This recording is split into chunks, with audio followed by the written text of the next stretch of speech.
Now, Josh, I want to play you an interview that was on CNN recently featuring an Israeli hostage held by Hamas for 505 days. This is Omer Shem Tov, and he explains here that Hamas wanted Kamala Harris to win the election. Yes, it's him. He got me out. He got the hostages out. Before, we felt like nothing is happening, you know? And I remember ever since he came into the role, they were very scared of him. Yeah, they wanted... Who? Terrorists. We're afraid of Trump. Yeah, they wanted Kamala to be chosen, to be elected. You talked politics with them? Yeah.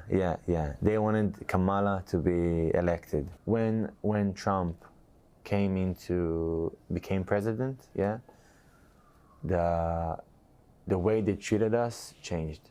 Josh, he explained in that interview how after Trump's win, they treated him differently, they treated him better, abused him less, fed him more. And it just shows Trump's peace through strength strategy works. But on this conflict, it's still not over. Will this war continue until Hamas is no more? And is that realistic now? Because we're just going to have another variation of Hamas under a different name pop up almost immediately?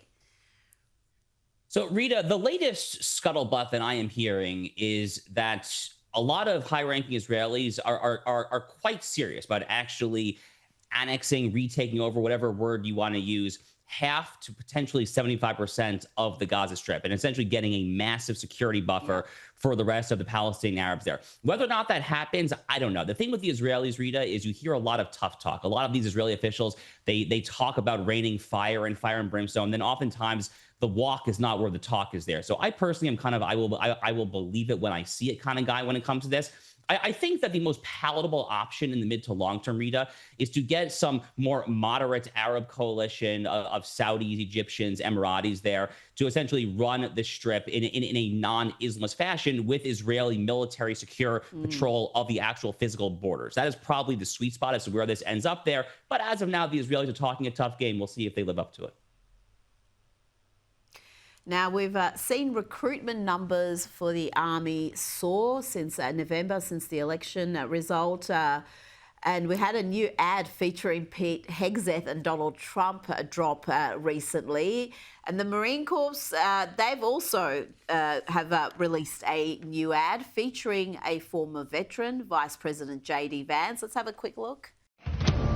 We care about excellence and we care about patriotism. And if you are awesome and you are a patriotic Marine, then we are going to do everything that we can to make you the most lethal fighting force the world has ever seen. And that is what we're doing every single day. No more quotas, no more ridiculous mumbo jumbo, no more diversity training. We believe the real strength and the real diversity in the United States Marine Corps is that you all come from every walk of life, come from every corner of America. Josh, morale is up. Recruitment numbers are certainly up. It seems the media's relentless negative campaign against the administration isn't having the desired impact, certainly not with those who are choosing to serve their country.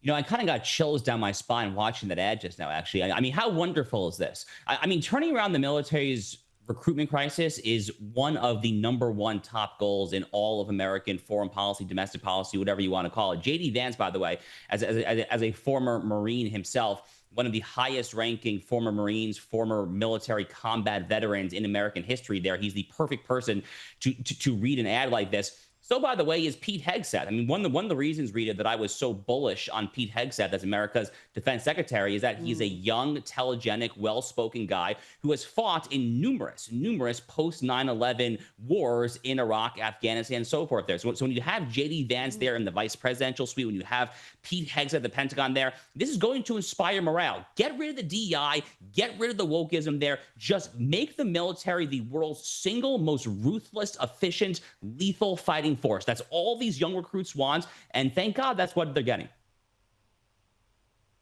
Well, the numbers speak for themselves. We saw this enormous surge right after the election result, and the numbers have stayed up ever since.